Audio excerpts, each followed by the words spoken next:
Deus diz: meu filho, sei que está cansado, confuso, perdido e sozinho. Não tema, estou sempre com você. Sua tristeza logo passará. Cuidarei de você e abrirei portas que nenhum homem pode fechar.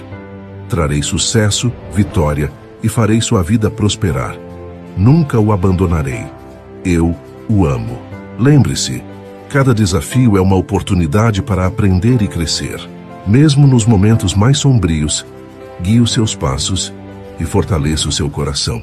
Confie em minha promessa de amor eterno e misericórdia infinita. Em cada novo dia, encontrará minha graça renovada e paz insondável. Continue confiando em mim e verá maravilhas, pois estou sempre ao seu lado, pronto para abençoá-lo além de suas expectativas.